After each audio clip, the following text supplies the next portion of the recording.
me drop it in the Discord, my Discord too. So see if some of my guys will come on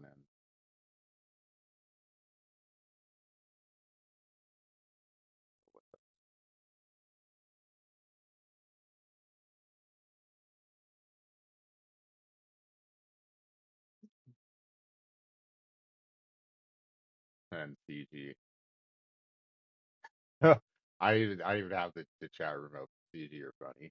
I have not looked at Western Kentucky's playbook though. I probably can after we're done with this because I'm gonna hop online and de-rust a little bit, just go in practice mode against Ohio State and just run stuff on Heisman just to get my timing back. RB kind of mentioned it in the chat. Watch out for those dive tackles, CG. Watch out for those. Not against him per se, but I've been seeing a lot of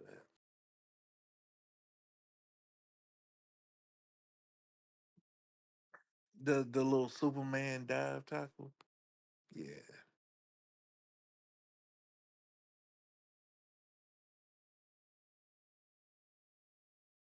All right, I am ready Yeah. when you are, sir. I'm ready, man. I'm ready. What's up, NDL? Season 34, right around the corner, less than 12, well, about 15 hours to go until it opens. It opens tomorrow. I know that much. So we're excited. Everyone's excited. The optimism around the league is good. I think I had a meme posting about that, everyone being excited, and then the bus with Ralph and the Simpsons.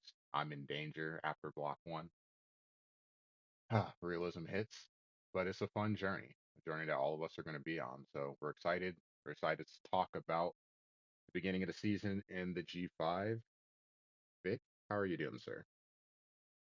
I'm good, man. I'm good. It's NDL Eve for those who celebrate it. NDL Eve. Ladies and gentlemen, we are right on the cusp of a new season. And everybody's excited because everybody is O and O. For now. Yeah, it should definitely be a fun season. They all are. Everyone, like I said, everyone has their own journey for each individual season, but I think this is going to be a fun one. A long layoff, it feels like, and everyone's chomping at the bit to get back out on the field. So we're going to see how things are going to go for everyone. One note that I do want to make, we do have an addition to the cast that will be starting next week. It's my fault that it's not this week. Doc at Oregon State will be joining me and Vic going forward for the Outliers. So it'll be a threesome from here on out. Excited to have him on. I just need to probably communicate that a bit more instead of waiting to the last minute. So that's on me. I take ownership of that. That's my fault. It'll be it'll be an enjoy to have him on, hear his opinions, and I know that last block is going to be quite interesting because of a Week 13 matchup. Uh, well, can look forward to that. But I guess before we actually talk about season 34, the games and what we see, we probably should talk about the draft because we didn't have the opportunity to do that. We talked about stuff leading up to the draft and some predictions on a couple of things, but we didn't actually talk about the draft itself. So one thing that was surprising to me, a couple of notes that I have here is that the last P4 team was taken at pick 63. That was Syracuse. So with 108 picks in the draft plus a few spots assigned after the fact, that's a lot of G5 teams. So basically, the majority of day two was all G5 as expected. And then going to day one, in the top 30, there were three G5 teams taken. You had James Madison, San Jose State, and then at pick 14, Dub going to Air Force. So Air Force and the Mountain West going in the top 15. So, Vic, I've got two questions to pose to you. You can answer in whichever order you prefer. One is, which coach do you think got a gem late in the draft? And second, which coach do you think is the best fit with his new team? And obviously, we're talking G5. Best fit with new team. Best fit with new team would be Andy in Buffalo. I think that combination of the sneaky speed that Buffalo has with Andy's style, I think that will mesh well together. So I'm definitely on the lookout for him in the Mac. And what was the other question? The other question was, which coach do you think got a gem late in the draft? Late in the draft. I think that AU Tiger at Texas State got a gem. I believe with that offense, he's a highly productive offensive player. He's coming from Vandy, and he had that offense producing numbers. So I feel like he's going to produce numbers with Texas State. Okay. Well, we're gonna share one answer. Actually, we do share both, but I have a backup prepared for one question. I'm gonna 100% co-sign with you on the best fit being Andy. With his offensive scheme, offensive the skills, the play calling on that side of the ball, I think Buffalo's a perfect fit for him. And I'll be very curious to see how he does in the MAC. I don't have schedules in front of me, so I don't know if he plays against Chip, but I know everyone that is on his schedule in the MAC better have that circle and better be ready. That defense is going to get a lot of cardio in that game. So that is going to be, I think, honestly, the best fit of anyone that drafted in the G5. I expect him to have a good Definitely. season. Now, in terms of getting a gem late, I also wanted to agree with you on Texas State. I actually had them on my draft board. I believe they were fourth. Well, they might have been third, but they were in my top five for sure. And they've got some speed on offense, and in a conference where you don't have to necessarily worry about that as much on the defensive side of the ball.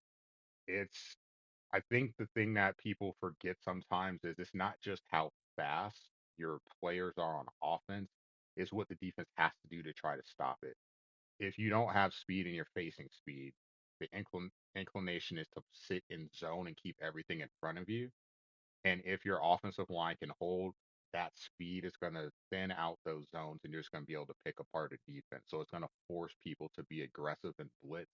And those big chunk plays are definitely going to be there. So in the Sun Belt, I think that is a good fit. But for the sakes of having some other team mentioned, I don't want to fully agree with you 100%. I do like Big Red going to Southern Miss. I think that, man, the start that he had last season was really rough.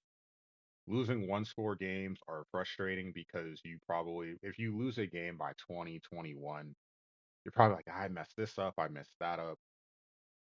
Kind of get over it kind of fast. But when you lose by three, by two, by five, and every game is coming down to the last drive, it'll drive you nuts because you're trying to figure out why I lost or why you lost.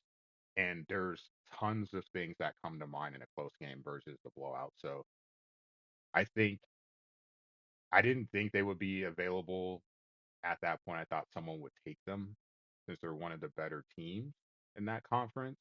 But I think the personnel is a good matchup for him, and I expect him to get off to a better start this season. I do like Big Red. I do like Big Red, like him as a personality and as a player as well. I think switching it up and going to his new team. I believe he's going to have a fresh start. It's all about his start. If he can start well, then he's going to be able to finish well. Because he always finishes well, but it's all about that block one and block two for him. Yeah, conference play has been pretty solid for him. It's just getting there. I won't even say with confidence because he's a pretty confident dude. It's just getting there in a good situation. We'll say that. Yeah, So definitely. we're gonna move one bit up before we actually. Well, I guess it makes sense to start with the conferences first and go into that. We can talk about conference previews. We got technically five, but we'll have a plus one here. Start with the All American. So Jokers will be returning to Memphis to defend his crown. You've got Pirate Flag joining up. He is at his alma mater, I believe it is, at East Carolina. A nice little Yes. video that he put together for the draft. That was pretty cool.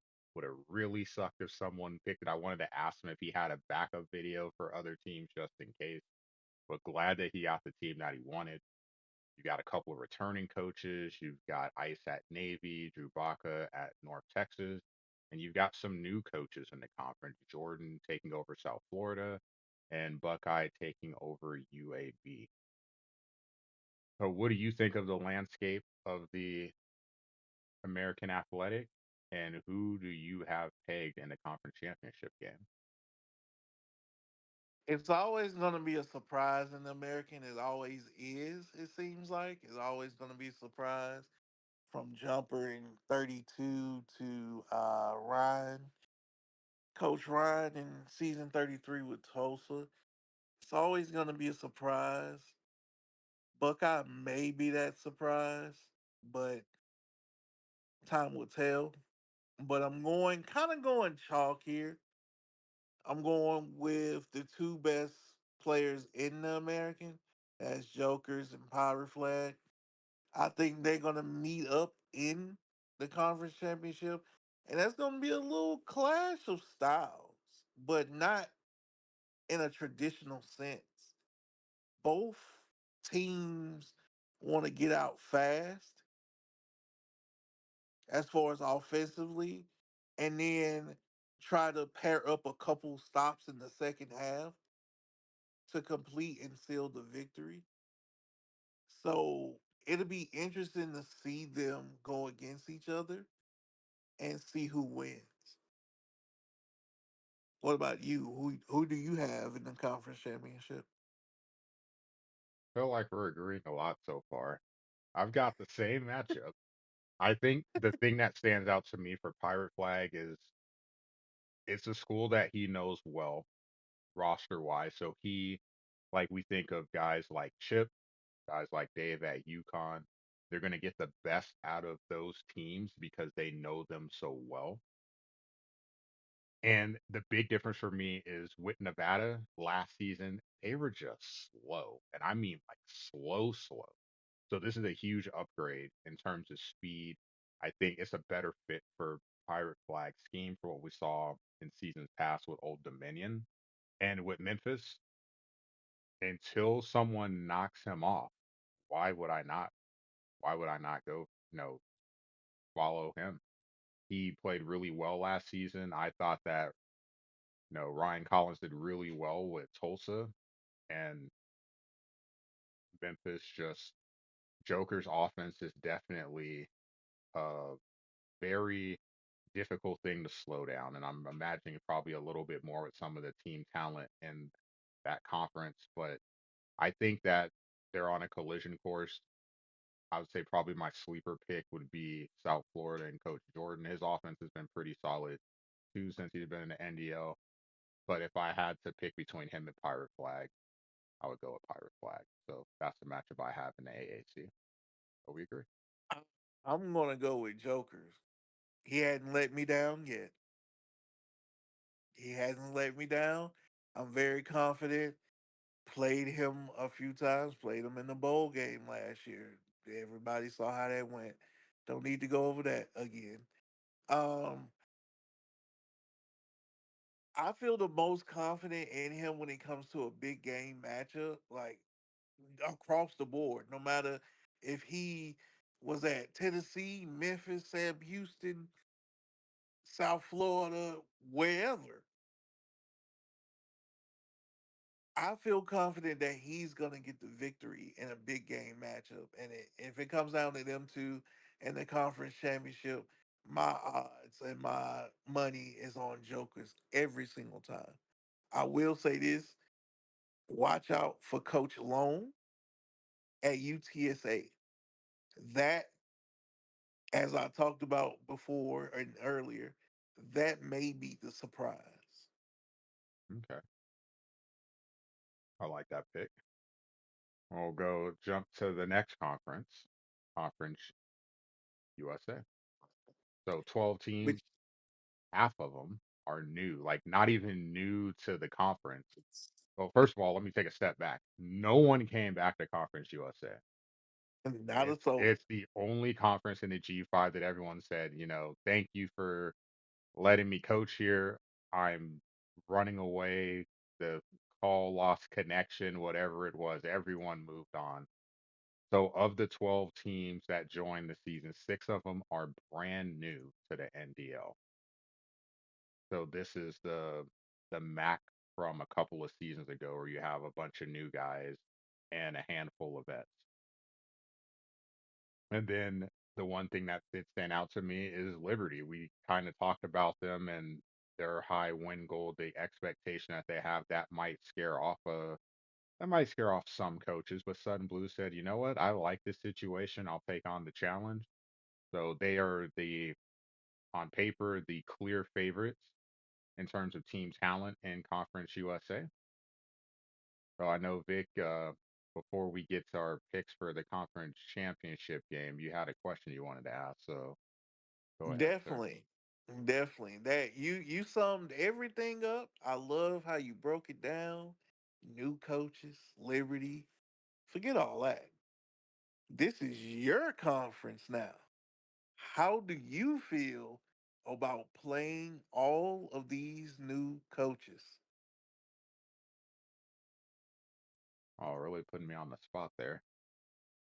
It's different because if I look at my schedule, of those six guys that are new, I've got five of them.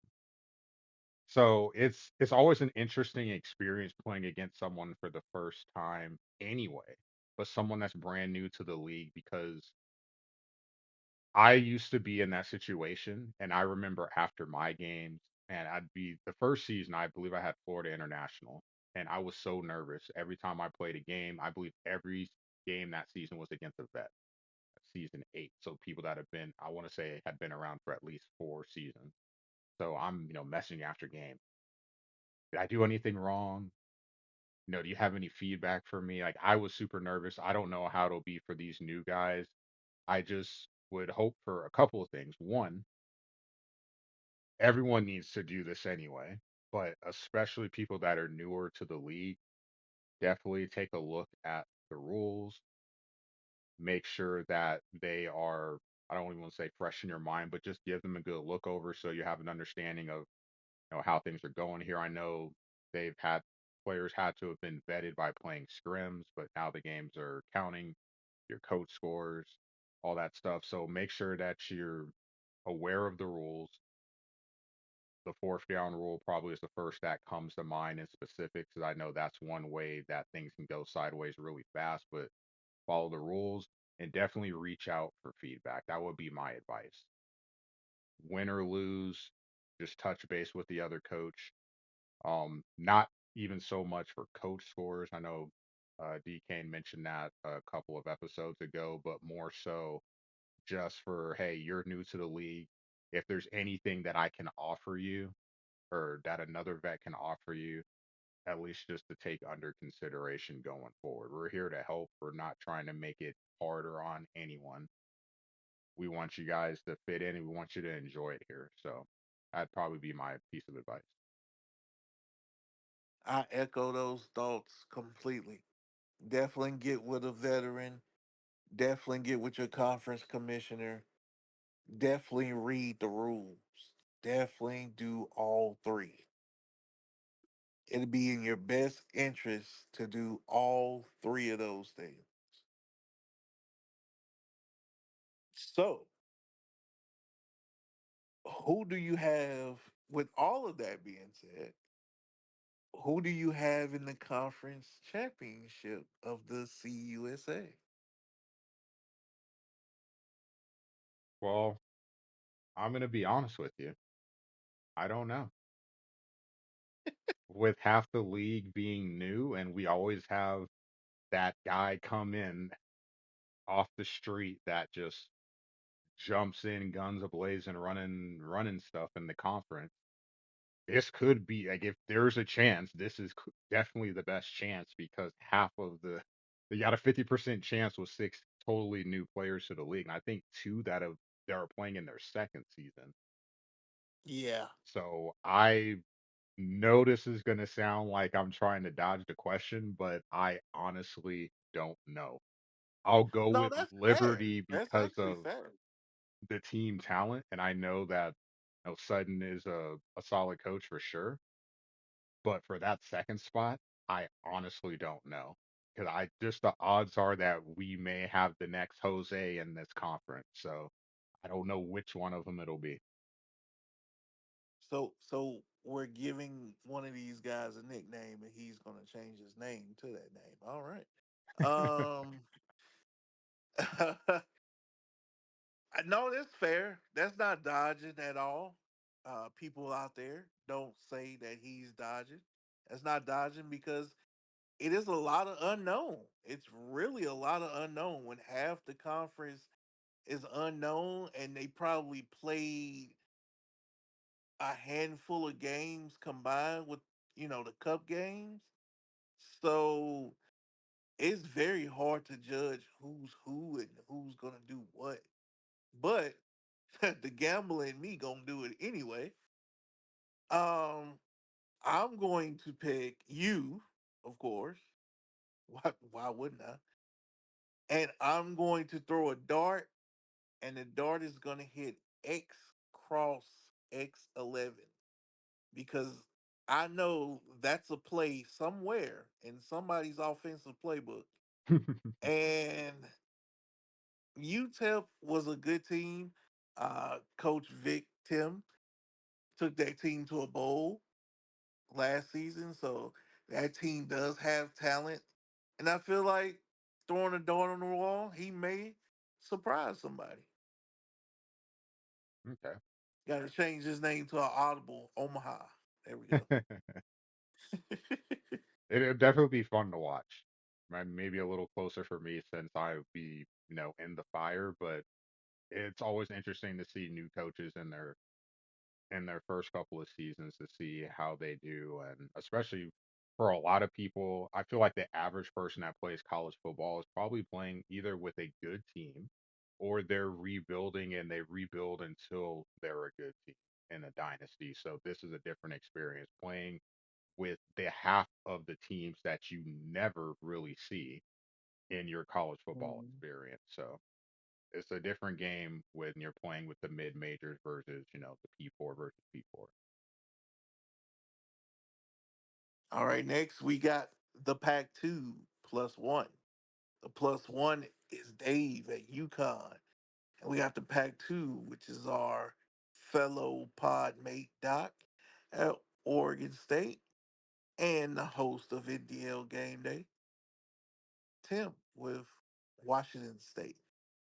How do you think those three teams are going to fare this season? Oh, I haven't looked at schedules fully, aka the pack, because there's something that really jumped out to me with UConn's schedule that we'll talk about later. But I do think that Washington State for sure will finish in the top 25. Oregon, I see Doc making a bowl game. Right? Oregon's a tough matchup. But outside of that, he's also playing Dave in week 12. He's playing you in week 13, and then we have I guess, championship game in Week 14 against Washington State. Yeah, He's it's got an it, interesting schedule. He's got SCSU on there. He's got Kentucky on there, the Wildcats, and UCLA. So nice mix of power and G5s. I definitely see him with a bowl. Washington State, looking at their schedule, he's got NC State. So based off of what we saw last season, that should be a very interesting game. The Apple Cup Drewski over at Washington and mid majors most hey, of but the way, minus the family game in Week 13 against Wake Forest. I got some issue with that. I got an issue with that. You could have moved that family game to week one, sir. Next time I send you a request, accept that. Accept that. Please accept that. You want a challenge? Accept it next time. But overall, his schedule is good though. He does have Tar UNC Hill with Colorado State. In week three has the Apple Cup, as you said. Has homie week six, Yeah, homie and got then a has conference Vic against Michigan. Tim in week nine. Those are two games I do have circled for him. Is those two games? Those two games are very, very important for him to win. If he wants to break through the CFP, those two games are must win for him because he's been at the top of the glass ceiling, but just can't break through. And winning those two games for sure, break him through. Yeah, should be interesting. Speaking of interesting, UConn's schedule is pretty interesting. So last Yes. season, remember their game against NC State got played at the end, and NC State was able to win. It was a close game, but the Wolfpack were at home. This time, UConn will be the home team, and they're playing Block 1. So I assume that NC State will be ranked. So a ranked game immediately to kick off the campaign. And then down the road, also, you've got Virginia Tech on the road. Chase plays great defense, a long time bet in the league. So that should be a fun matchup against Dave's rushing attack. Almost at the end, Block 6, Central Michigan in the Chip. Mm. So that's going to be a fun matchup. I suspect that that's probably going to be a game of the week option when that comes up in week 6, maybe even a triple B game. We'll have to see. So I'm really curious to see how that NC State game is going to be important. Obviously, finishing strong against Doc and Central Michigan, both will be at home. I'm really curious to see how UConn does, but full picture, big picture, I see UConn and Washington State finishing in the top 25. And then I believe that Oregon State will be in a bowl game. So all winning seasons. I see Washington State being ranked at the end of the season. I see UConn close to being ranked. It just depends on, his schedule and how he does with it, being with homie being first. And I see Doc being bowl eligible as well. So we kind of agree on everything. I did. It's the it's- I was trying to dress it up like we wasn't fully agreeing, but I failed. what can we say? It's the positivity of the season starting. True, true, true, true. Well, speaking of Chip, we can jump to the MAC next. Now this is gonna be interesting. Yeah. So we have four new coaches in the MAC.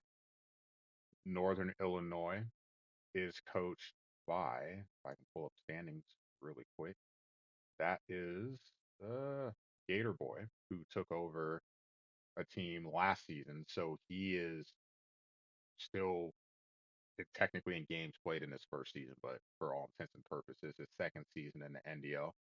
So again, another conference with a lot of new guys. Obviously, we've got Chip, the coach mascot, I guess we would say for the MAC. He's returning. He's He looking to is get the back. Mac. He is the Mac. He is the Mac. I'm going to ask a question. I'm going to throw you a curveball here when we get to the end of this section. But Chip obviously looking to get back into the conference championship game. And then, as we mentioned earlier, Andy taking over Buffalo. I don't think Mm. Andy would be mad at me if I said this because it wasn't with bad intent, but I can pull up a DM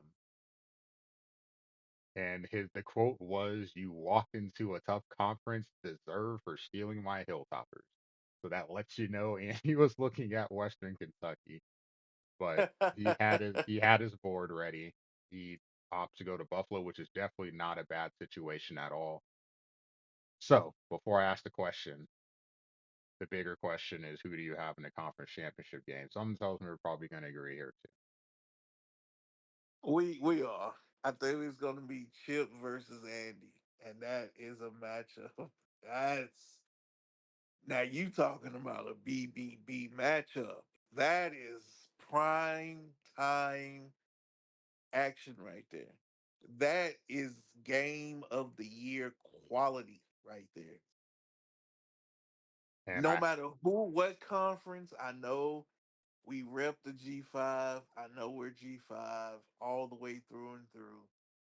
But no matter if it's SEC, Big Ten, ACC, I'm just talking about the coaches.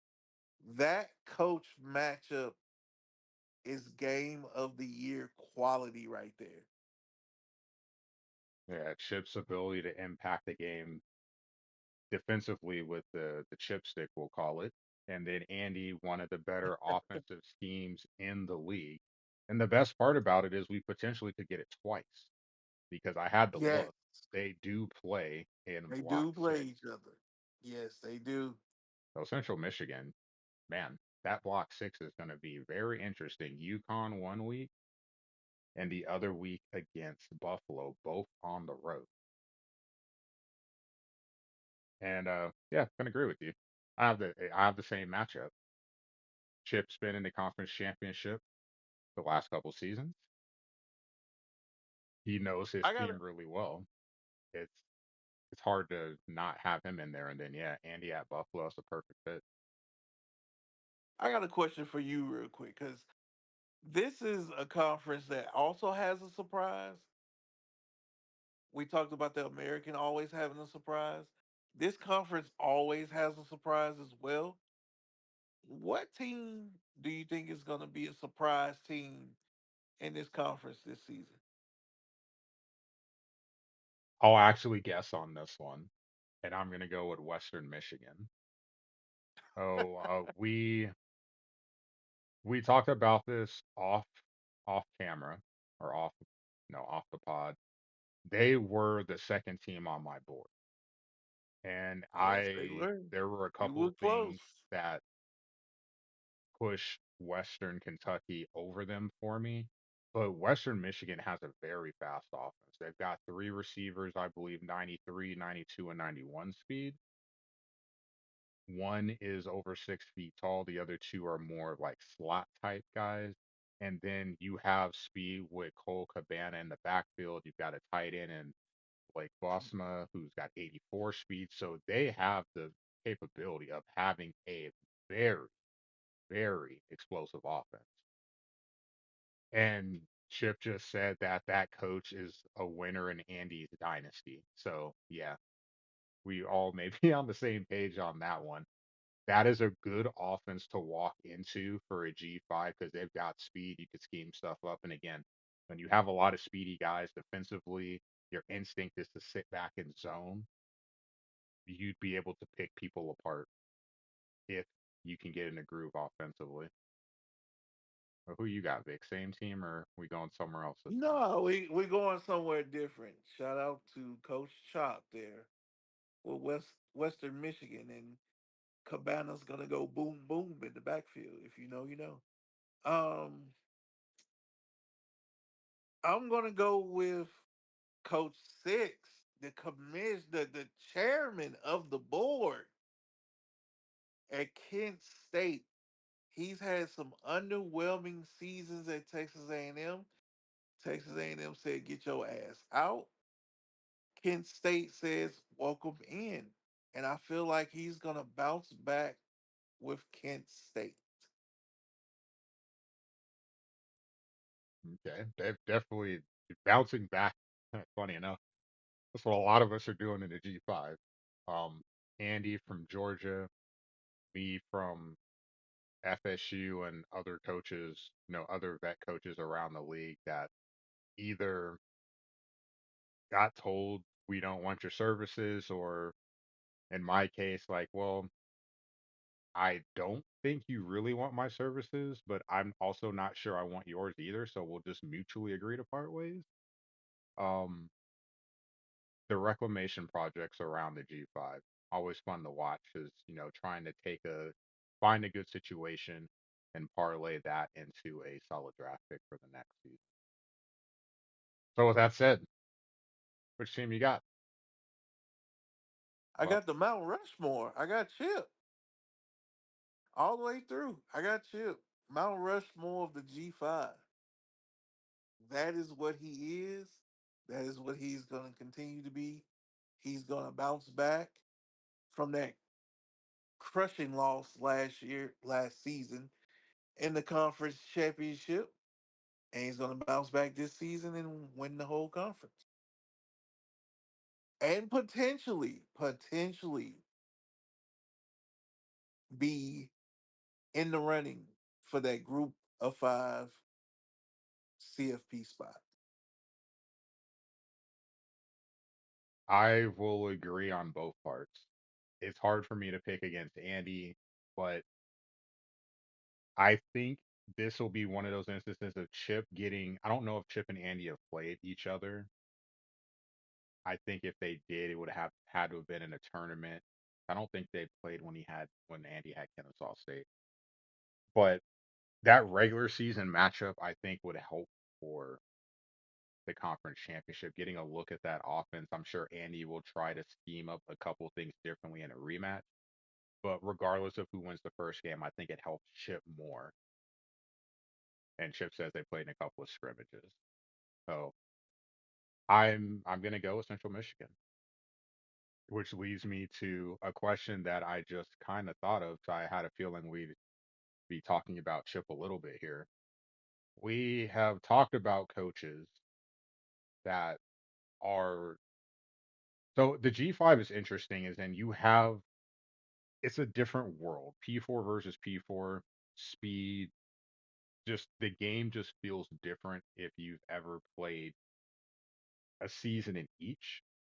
So my question to you, Vic, is we have a list of coaches. We're like, man, if that coach would jump to a top team, how would they do?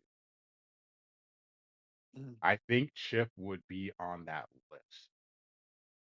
I know off the top of my head, I know we're talking, G5 in this podcast, but Rock is also at the top of the list. And there's a Oh yeah. couple others that I can think of too. But just specifically with Chip, how do you think he would fare if he got P14?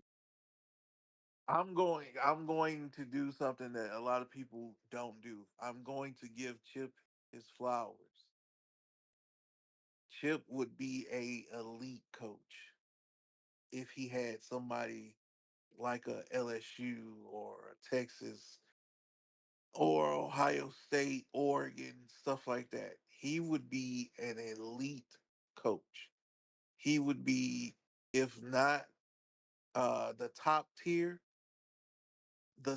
the next tier under as far as coaches in the NDL. That's how well I think he would do with a top tier team. It'd be real interesting to see because I just from watching his games with the hit stick is insanely ridiculous. it feels like he's always able to line them up, and he's had clearly had a lot of success with that. I know CG is listening on mute. He's probably cursing me right now for saying that after last season. He But got Texas. He all right. He got Texas. but defensively, like he plays really well, and I just can't imagine if he had a top tier team with more hit power, what that looks like. And then with his ability to run the ball, what that would look like with a team that has. And yeah, you're going to be playing against better defensive lines, but to have a better run game than what you're going to have with Central Michigan, I'd be really curious to see what type of season he'd be able to have with his running back.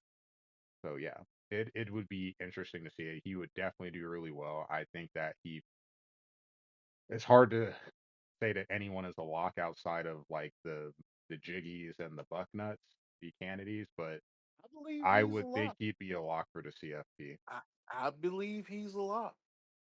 I believe with top tier talent because you're consistently winning 10 to 11 games with a 74 overall team. You jumped that 10 points to 84. I feel like he's a lock. Yeah, there's a couple other coaches I would put on there too. Like looking at Tim with his offense at Washington State, Dave with UConn, Jokers. Nope, not Tim. Nope, he ain't accept that challenge. Nope, not at all. It's Not at it's all. really interesting though because you see teams go from the G5 and have success, and then it's like they're almost like a fish out of water when they go to the P4. But I think there's certain fundamentals that you have to have that you can develop while you're playing in the G5 that translate well to the P4. I think one of them is discipline on defense. All those coaches I mentioned have them, and then offensively, they have something that they can bring in. They can find a team or scheme it with the team to make it work. So I think those all those coaches would be successful. But I was just really curious on how you felt about Chip since we were talking about the map. Like I said, had to give Chip his flowers. Not enough people do it. I'm going to do it, and that's how I feel. I can I can take that all the way to the bank with that with my statements that I said. He is a lock. He is a top tier coach if he were to be in that situation. All right. Next, we got the Mountain West. It is not the retirement committee anymore. Um, it's new. It's some new people in there. It was the first G5 conference to be filled, of course. Boise is looking to be the 90s Bulls and 3P. We will see how that goes. Tutty with Fresno State, a sneaky, dangerous Fresno State. And my guy Dub, yes, I say it like that every single time because that is my guy. My guy Dub with Air Force surprising us all. That was definitely the surprise of the draft. Picking Air Force at 14. Yeah, I'm How not do gonna you lie. When I you go heard ahead? that, I was like, "Wait, what? Huh?" I thought Like for I sure had he was to. going back to Washington. I think Tim did too. So yeah, I that thought was for a sure. surprise, a big surprise. Like, oh, okay, didn't have that on my bingo card. Um, what are your thoughts about this conference? Like who do you see being in the conference championship? Who do you see surprising anybody? How do you see this conference shaking out? Well, it's hard not to say Boise. So 2 seasons ago, he had Ashton Genty, and we all saw the ridiculousness that that was. He wins his Oh first conference God. championship there. He loses Genty. He also lost, I believe it's Austin Bolt, the fastest receiver on his team, and was able to still find a way to make it work offensively with his scheme. So I would put him. in the conference championship game. And it's funny you say that three-peat, going for the three-peat like the Bulls, as he is a Bulls fan because he's dad's from Chicago. So See, all I knew it was a Chicago reason why teams, I liked him. I knew it was a reason why I liked him. I'm a but Bulls fan too. but all Chicago teams, but he likes the proper MLB team. He's a White Sox Oh, he can go to hell with that. fan. Go Cubs, go around here. So I'd have him in one spot. That second spot is interesting. And you bring up Fresno State, and I'm not gonna lie, Tutty at CU, Dion must have did something to those guys because it just did not go the way that I think well, definitely not the way he expected, but it was a struggle for him at CU. And I think this is going to be a nice landing spot for a bounce back. That Fresno State roster is not bad at all. And I think that this is step one towards season 35. He's going to have a successful season here, and part of it is going to be playing in a conference championship game. But I have to give a sleeper guy, and I think after getting a season under his belt with this year's game, I'm looking at him. I I just have a good feeling that Big Z is going to get things really going again with San Diego State and be in the picture. He was late even with Nevada, when it looked like they were going to cruise into one of those spots, SSU faltered in a game late in the season that knocked them out of contention. I think this season that he's definitely going to make a really, really solid run. He'd be my sleeper pick to get in the conference championship game. What about you, sir? Black Rain at UNLV and Big Z are always dangerous. Always dangerous. Shout out my guy Wobbles at New Mexico. Always. Shout out Jeff Daddy, Shea Pono at Hawaii. But I'm going to go with Boise and Iraq against my guy Dub at Air Force. You don't pick you don't pick a team like that at 14 if you don't have something up your sleeve. I just feel like he has something up his sleeve with that offense or with the defense. It's something he saw in that team to make him go at 14. I'm going with Air Force.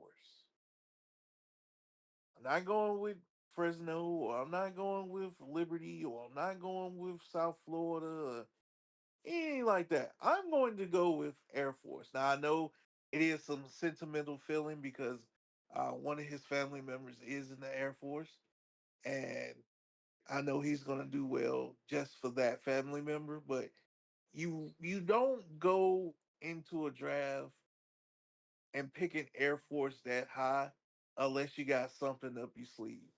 So I'm gonna go Boise and Air Force. They do play in season. I think they're gonna have a rematch for the conference title, but I do got Iraq taking it off.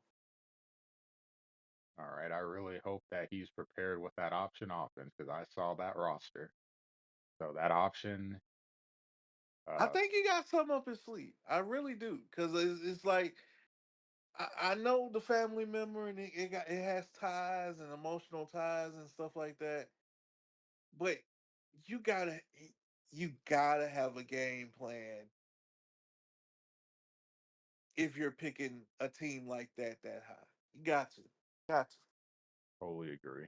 Totally agree. And then the last conference, the Sun Belt, the Fun Belt. The Fun Belt. So this is a little bit different from the norm. You only have one new coach this in this conference. D Nazi, um, he is the new coach joining the league. He is taking over the Warhawks at Louisiana Monroe. You have a returning face, one that I am very familiar with, Big Rye, his first season back. I think he came back last game cycle and then had to leave. He is back now. He's got South Alabama. You have Big Red jumping the division line. He was at Georgia Southern last Ooh. season.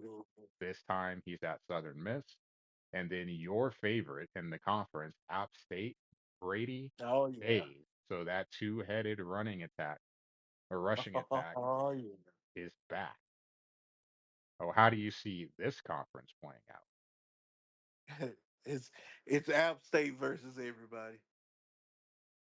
That's how I feel. I said that in a pod, in our last pod actually. I said that, and I stand on that. I will continue to stand on that. I will give a certain prediction later on, but it's App State's conference to lose. Even if he doesn't do what I think he's capable of doing out of conference, the conference still runs through him. That two-headed monster is a serious, serious thing when it comes to the G5. It is a ultimate weapon because not only do you have one guy, usually you'll have one guy and you'll lean on that one guy on offense throughout the whole season. But when you got two, it's almost unstoppable in conference. So I have App State. I'm going to give it to ooh, Jesus. There's a lot of familiar names in the West Division. Ooh, you got Duvitt with Troy. Um, boy, I'm going to go with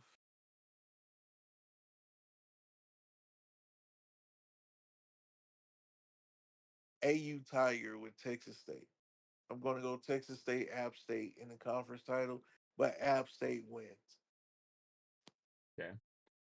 I will second the App State winning, because I definitely have them going to the title game.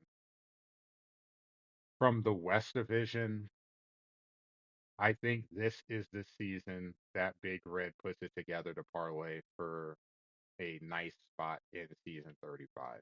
He let me down so much. I almost said it. I almost went with him, but he let me down last season. He got to prove me. He got to prove you right this season. I think David might take it out on me later for not picking him, but I feel confident that Red's going to put it together this season. Now, the thing is going to be the sleeper pick, because you would think I just I'm equally as confident you that App State is going to win the conference, but my sleeper pick is actually going to be in his division. One of the more interesting watches, if you've ever watched his games, would be Bruce Bagel.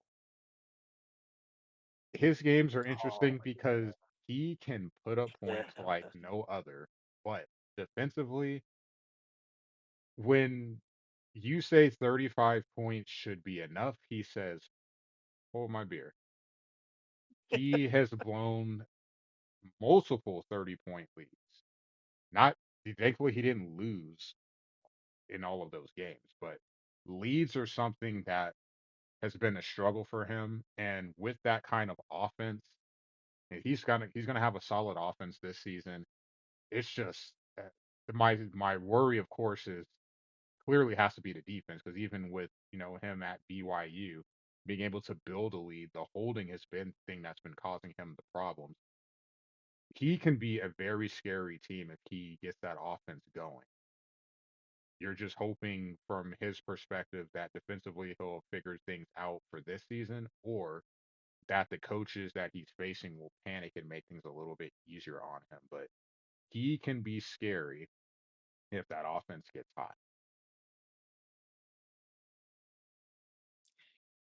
He can be another guy that is scary on offense. Is Coach Uraga? He was. I hope I'm saying that right. He was the coach at Houston for a long time, and he would put up 50-point games like it was nothing. I think either led or was in the top three in passing yards with his quarterback with Houston in the last game. He's gonna put up some numbers. That is a surprise team that I feel like could surprise a whole bunch of teams this season, Yeah, but Coastal not App Carolina State had a good season last season, so though. taking over the reins of a good group of a good stable of skilled position players on offense for sure. Well, that takes care of all the conferences. So I got two questions for you, sir. One, which conference race are you most excited to watch? And which of the new guys do you think is best set up for a breakout season? New guys as in new players or new guy as in new coach, new team. Whichever you prefer, your choice. New coach, new team is Andy. Uh New coach period is uh Mr. Omaha at UTEP because I picked him to be in the conference championship. X Cross X11, aka Omaha at UTEP. And the conference race that interests me the most is the MAC. Chip, Andy, Six, Football Kelly, maybe Coach Shop at Western Michigan. Should be a tight race. What about you?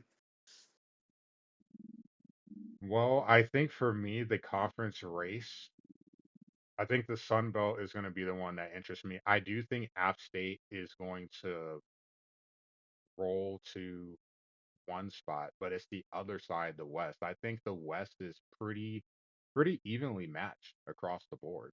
I know there's some difference in team talent with the teams, but in terms of coaches, I think there's a good set of coaches there, and I wouldn't be surprised with any of the seven coaches there who comes out of it. Well, six, because I don't know anything about D Nazi, but with the vets at least, I think it's a really good group of coaches. That division race should be really fun to watch. In terms of the other question, if I had to go with a vet, I'll try to be a little different and stick to stay away from Andy for this one. Um, so man,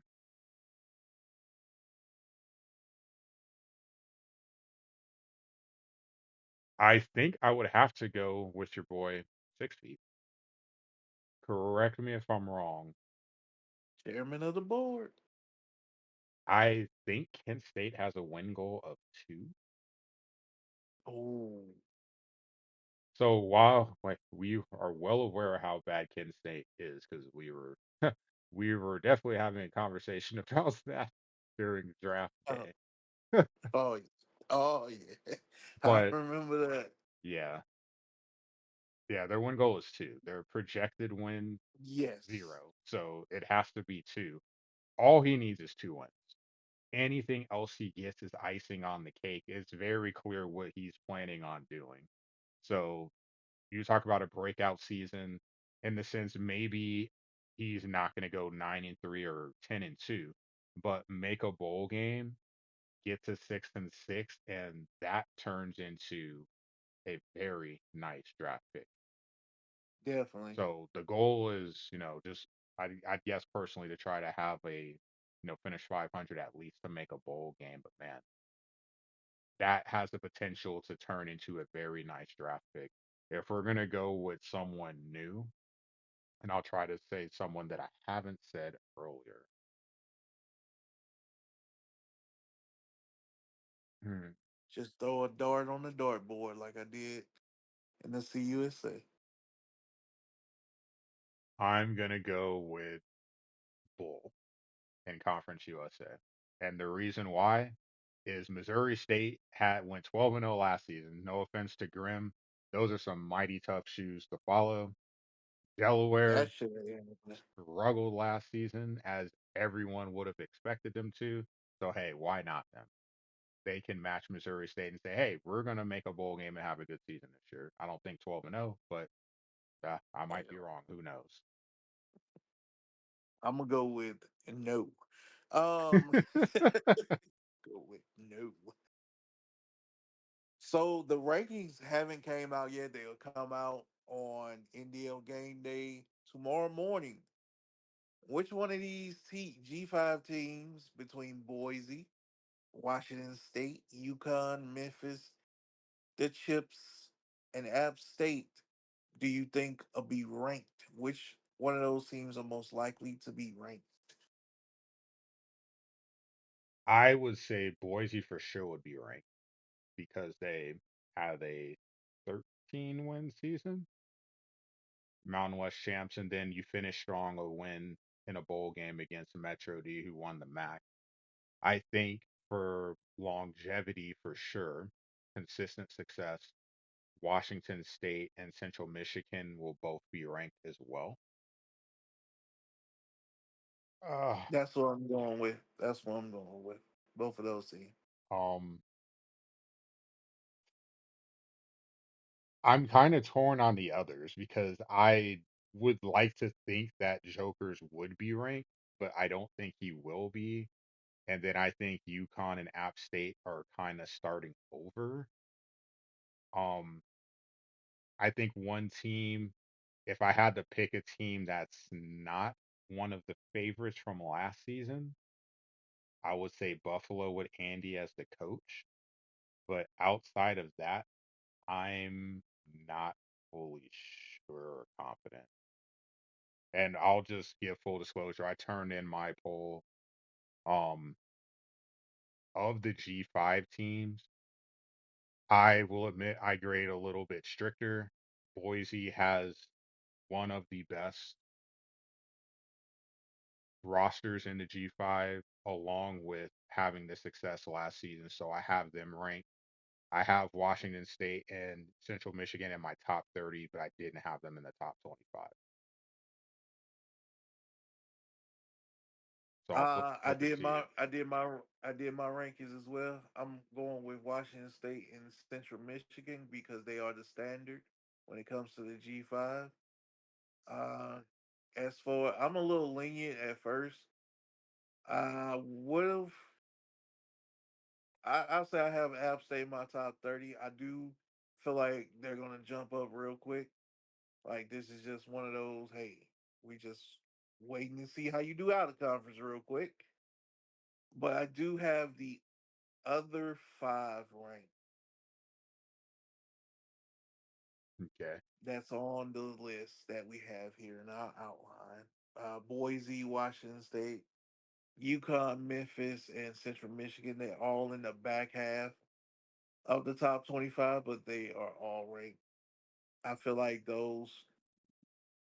the mix of the list is the teams that are going to be ranked. Of course, there's going to be some other people that comes in, but I feel like we pretty much got it down with those teams there.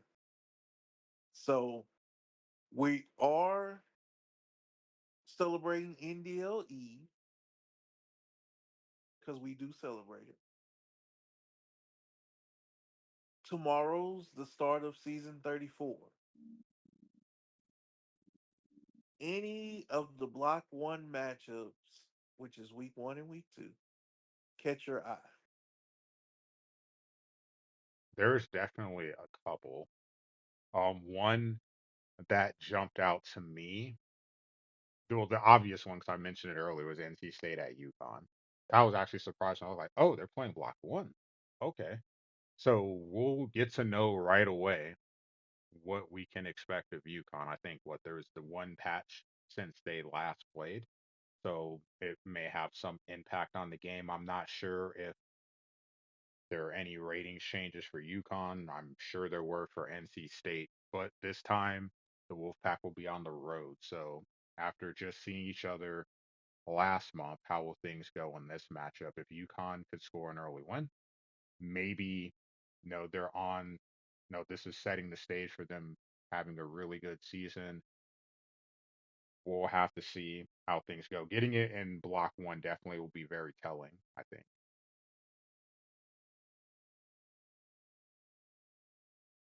Um, Yeah. Well, for me, I'm looking at App State versus Arkansas.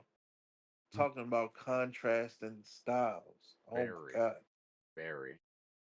This is the contrast of styles.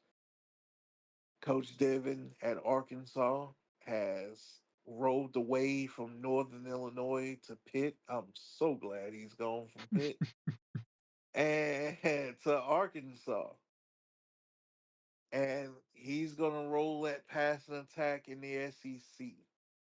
We all know how he fares with that passing attack. He can score with the best of them. But then there's Brady at App State with that run game. I think the run game is going to neutralize his passing attack. I think the run game will get Brady the lead early, and Devin may start to panic. And in the third, fourth quarter, the panic sets in, and that causes a turnover. Pressure, burst, pipes. And I feel like that's the type of situation that's going to happen in that game. That's a really interesting one. Allow me to go to the NFL for a moment. This reminds me of back in the days of Randy Moss joining the NFL when it was still the NFC Central. So you had the Vikings against the Bucks. That Buccaneer offense was not explosive at all. We're giving the ball to Ward Dunn. We're giving the ball to Mike Allstott, 3 yards in a cloud of dust, versus the explosive Vikings offense with Moss and Chris Carter, Robert Smith. Sometimes the best defense is a good offense. Just keep them off the field. The fewer possessions that you can make the game, the more impactful mistakes can be. So yeah, definitely it'd be interesting to see if he can get that running tack going on the road against Arkansas. Another game that caught my eye. Speaking of a coach we talked about earlier, Big Red hosting South Florida in week two. Oh, that So is a matchup I'm looking forward to right there. Yeah. yeah, Yeah. with Ohio, Jordan had a high-powered offense. Big Red was able to get things going in the second half of the season. So, what does South Florida's offense look like is the question. But then the bigger question, and I think one that is going to be answered over the course of the season, can Big Red get off to a good start? He struggled in out of That's conference that's the play, question. and that's really going to dictate what kind of season he has. Because I expect him to play well in conference play. It's can he do it out of conference leading up to it? That is the question. That is the question. The pressure is on him to start off good, and this is a game to judge yourself and see how good you and your team really are. Because Jordan's a very good coach, very good player. South Florida's a very good team. The roster update did treat them well. It'll be a tough matchup for sure. Uh, Maybe too close to call, but if I had to call it, I would go with Jordan in South Florida.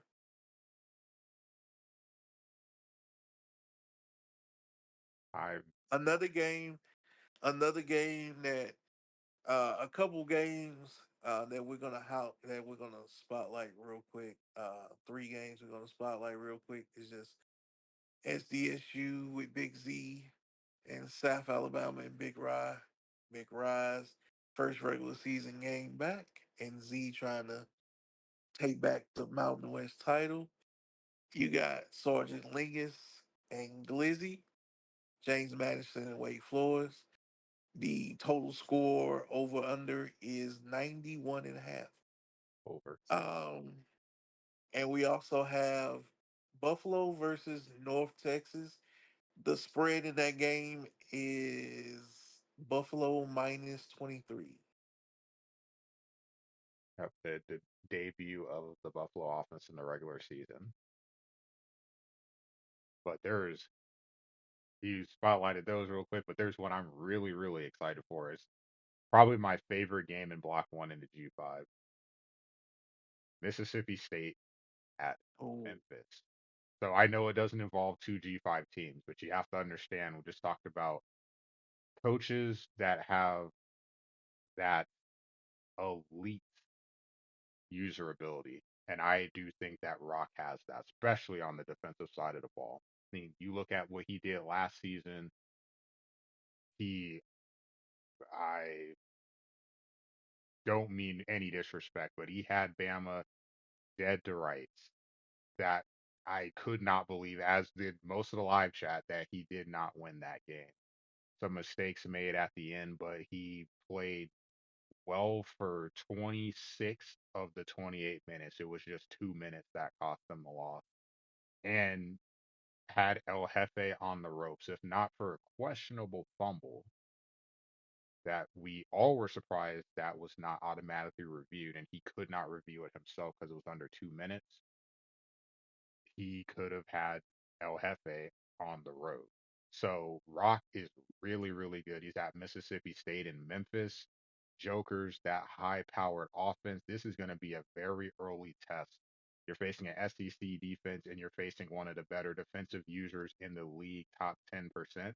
I am really anxious to see how this offense looks against Mississippi State. And man, a win here would be a feather in the cap for Memphis in the big picture.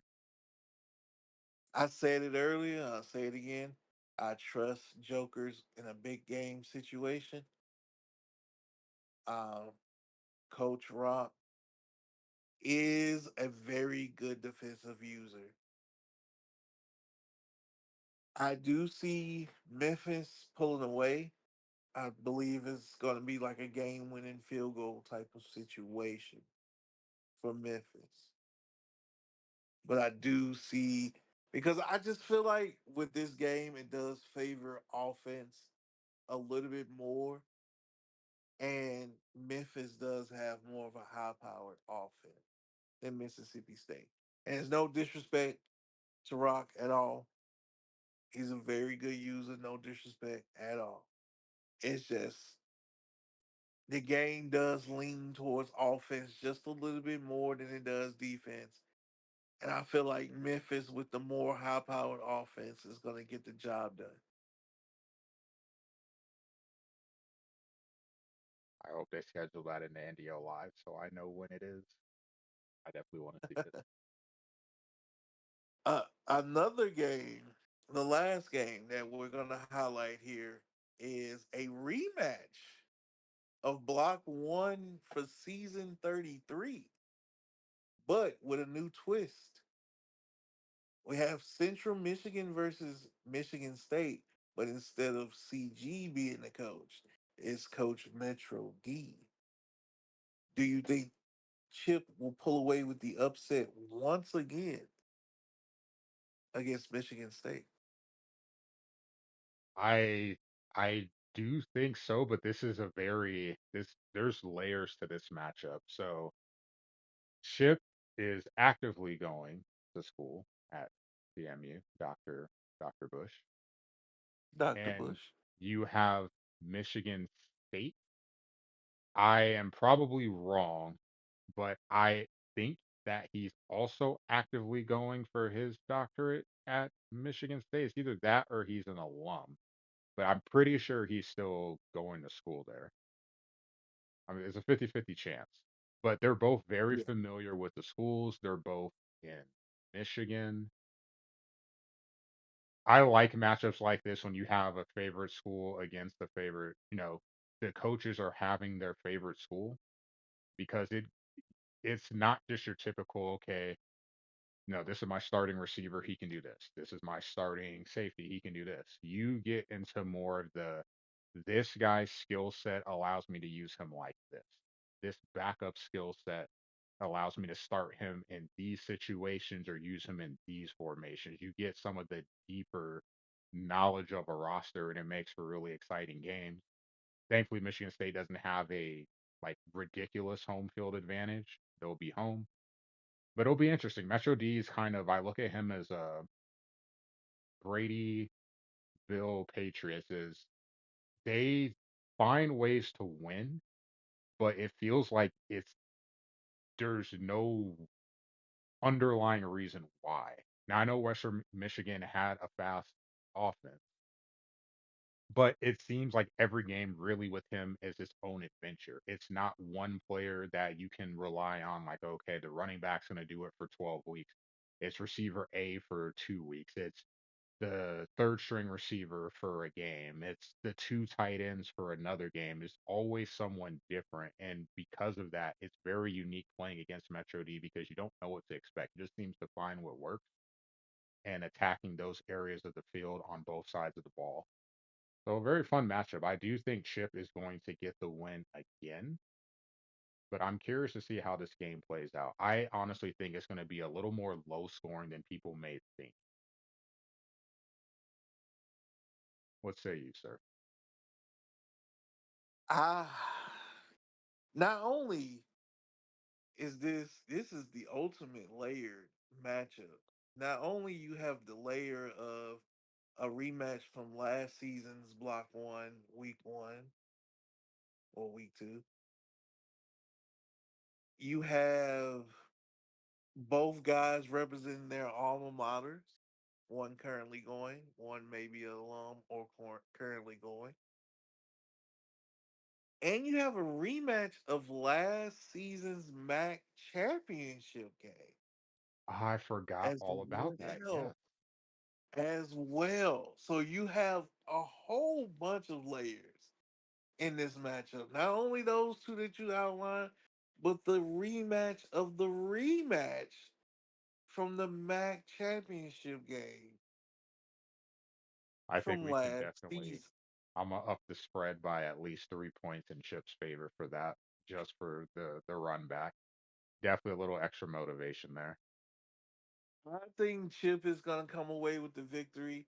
I think it's going to be close, just like last season. Uh, Metro D does have a Bill Belichick, New England Patriots, Kansas City Chief type situation where the will to win in a good way is strong, and they just find a way to win.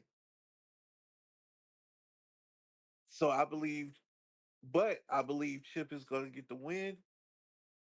He's going to venture to 1-0, and like I said, I feel like between him and Brady and App State, they're definitely going to be competing for a CFP bid for the G5. Yeah, with the closing thoughts, was assuming earlier that was something that you wanted to touch on. So, uh, it's all Uh, it's always rough early on because we don't have anything to go off of. But I I would say that because the hard thing is I'd have to. There's so many. It's seeing how the conferences play out in terms of strength to help or hurt someone's chance is we just don't fully know the impact of that yet. But if I had to say, like going into the season, I would agree with you with Brady off of what he did last season, that rushing attack. We'll have to see how he does against Arkansas. Chip, he has this Michigan State game, and then he potentially has Buffalo twice. The flip side, you got Buffalo having potentially Chip twice. It could be really a really fun race for that spot. And then on the outside, Washington State and UConn. We know they have to get an at-large bid. How do their mhm. seasons play out, and how do things fall in the P4? Because you're going to need some teams to some of those mid-tier teams or lower tier teams to overachieve and knock off or give an extra loss to one of those big schools that you would already expect, It, hey, if they go 10-2, there should be a lock. Can they get a third loss? And then how do Washington State and UConn navigate their season? So it'll be interesting to see. it, my closing thought is to piggyback off what you just said. Being on the committee last season for those two teams in particular, Washington State and UConn, because like we said, they have to have an at large. You, the main conferences have to have a hierarchy. It can't be a jumbled up mess like it was last season. Because if it's a jumbled up mess, they're gonna be on the outside looking in again. We can't have the three-way, four-way. We got to go to analytics as tiebreaker. We can't do that in the Big Ten, ACC, Big 12, and SEC this season for those two teams to get an at-large bid. That can't happen. We got to have two established teams, and then there's everybody else. You can't have that one conference that could potentially have four, which in the Power Four, there are, some conferences that could potentially get three or four. For those two teams, you got to root for that not to happen in order for them to sneak in. Yeah, this will definitely be a conversation will revisit in, I'd say, probably about 3 weeks after we get a couple of blocks under our belt, so we can kind of see how the landscape is starting to shape out. And now, if some teams have potentially played themselves out of a CFP spot, or in some cases are on track to lock in, assuming they take care of business from what we've seen the first couple of weeks. So it'll be fun. It'll definitely be a conversation that we'll be following. I'm sure everyone will. And with some of the big games in block one, it'll be interesting to see if, even speaking on the P4, someone takes a big loss.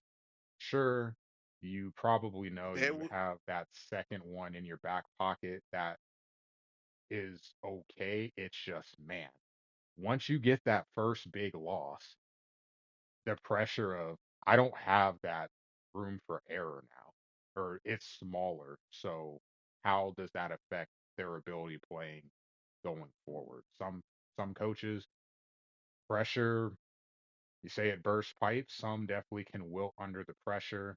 We'll have to see how things play out. It's going to be fun to watch. on the P4 side, if you ever watched the TV show Snowfall, it's definitely a Uncle Jerome situation happening. They are squabbling. Somebody is gonna take a big loss. That is for sure. Between the first two blocks, there will be multiple Power Four teams taking a big loss because they are all scheduling each other. So maybe this could be the breakthrough for Washington State and UConn. It'd be pretty cool to see one of them get in. I know that you have your segment, so I will cede the floor to you, sir. Yes, we do have the ball nor fact of the week. Now, we don't have this anymore, but if the rules back then were the rules now, boy, this result of this season would would cause nuclear warfare. Warfare. I'm sorry, I almost messed that up. Nuclear warfare between those two teams. So back in 1957, that is a long way away. I know. Stay with me. Yeah. In 1957, there were two teams that split the national championship. Not only that, they voted for who's number one before the bowl game. So they crowned the number one team or national champion before the bowl games even happened. Wow. That's kind of crazy. That is very crazy to think of what we have now compared to back then. They used to take, which is now the conference championship week, and vote on the last poll was that is that week. and they would vote number one, and bowl results did not matter. Whoever was number one was the national championship. They could have lost by 40 in the bowl. They still was national champion. That So, but that didn't happen this season. That didn't happen. So, do you want to take a guess of the conferences these two teams were in? the Lord They are makes me still give you conference. second. They're still conferences to this day. I'm glad you said that because like if I don't even know like what conferences there could have been back then that were different. Oh, it Um, was plenty. It was plenty, but they're still conferences to this day. ACC and SEC. Oh, you got one right. You don't want to guess the other. You got SEC right. It can't be the Big 12 because it wasn't the Big 12 back then, It if I was not. remember It right. was not. It was not. It was Um, split up. It was split up between the Pac. the Big Eight and Southwest Conference back then. Okay. The Pac. We'll say Pac X. I don't know how many teams would have been in the conference back then. It would have been Pac 8, I believe. And no, that's not it. Uh, so then the Big X. Well, geez. It was called the Big Ten back then. Okay, yeah. It So was I'm called like, the Big Ten. I'm getting confusing myself. It Like, was so the called Big the 12 Big is the Ten back Big then. Eight. Don't So worry. then, Don't worry. The SEC was the SEC and the Big Ten was the Big Ten back then. gotcha. The only, like I said, the only differences is the ACC was transitioning from the Southern Conference. They used to be called the Southern Conference, and they made the transition to ACC. I think a year or two before '57. I may be wrong, I may be right. I have to check that, but and then it was the Pacific Coast Conference, Hmm, not even the Pac-8. Idaho is an original member of the Pac-12, by the way. Um, wow. so yes, it was a split national championship between a member of the SEC and a member of the Big Ten. Those two teams were Auburn and Ohio State. Hmm. They split the national championship. Both teams were undefeated. I believe Auburn was so dominant on defense they allowed less than 100 points all season. Geez, that's insane. Wow. Um, they both were undefeated and untied. The AP poll voted Auburn number one. The coaches poll and it was a UPI poll voted Ohio State number one and Auburn number two. AP had Auburn and Ohio State one, two. So, Now, I have to ask the question. if that were to happen today, if we were to get a split national champion from the Big Ten and the SEC, oh my God. Oh, I have two questions. One, I really hope both teams won their bowl game. Yes, they did. Okay, good. Because I'd be really awkward if one of them would have lost after that. And I guess it's not really a question. It's just more of a thing. As someone who grew up primarily watching pro sports and having, you know, watching basically as a kid NFL and a lot of NBA and seeing a playoff determine a championship, it was just such a weird concept for me when getting into college football and seeing that you could have a tie, a co-champ. Like, how does that work? Because I they allowed the NCAA allowed the polls to really dominate. Um, no other sport really based rankings as a tool other than college football. College football was first. Then college basketball kind of, related, but they still have the tournament. Yeah. And but college football is mainly based off rankings and the fact that bowls were exhibition. People don't realize that bowls were truly exhibitions. It was for certain series. Goddamn. It was for certain cities to attract more tourism. City rep. That's why the Rose Bowl is in LA. You got the Orange Bowl, Miami, Sugar, New Orleans, so forth and so forth. Hmm. Gator in Tampa and all that shit. Yeah, it's my Yeah, oh, it was something to boost those cities, and it was truly an exhibition because college football back then was more mainstream than the NFL. The NFL didn't take off. Allegedly, they said the 1958 championship game was what caused it. I don't think so. I think the rise of television in the 70s, 80s, and 90s caused the NFL to take over college football. But before then, college football was more mainstream and more known than the NFL, especially the year I just named. And like I said, they allowed the polls to judge everything. And even back then, like I said, they voted on who was number one before the bowls even kicked off. So you were playing the national champion already. Yeah, Auburn didn't play in the bowl in '57. I'm sorry, man, that's that's interesting. That's very interesting. but did win the national championship and was undefeated and untied. And like I said, their defense was electric. They gave up less than 100 points.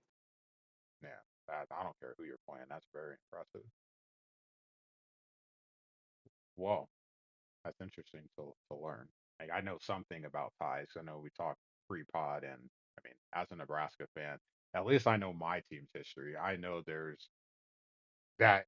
I know what happened because of Nebraska, but I really had never thought to look and see how many times it happened in the past before that. So, but to have that before the bowls even played, like even to me, that seems super crazy. But different times, different rules, I guess. So, speaking of rules, the last thought here: everyone enjoy your season. If you haven't voted in your polls and you're listening live, do your poll right now. Get your first set of points. They're a gimme. Get those knocked out. Make sure that you look over the rules. There's been some changes. It was announced in the announcement thread. So I've looked them over. Vic's looked them over. Just, some minor things to take a look at. Just a refresher. It never hurts. The scheduling thread should be posted. So make sure that you're contacting your opponent there. That's in the rules too. Make sure you're tagging your opponent every time that you reply there, and let's have a fun season. Let's try to pre-schedule those games in the NDL live so people know when you're playing and can tune in. And let's have a great season 34. Yes, sir. Kickoff is tomorrow. Game day will be live in the morning, and then after that, everything is open. Enjoy the games, whether you're on the sticks or watching on whatever screen of choice that you have. Yes, sir. Another season is upon us.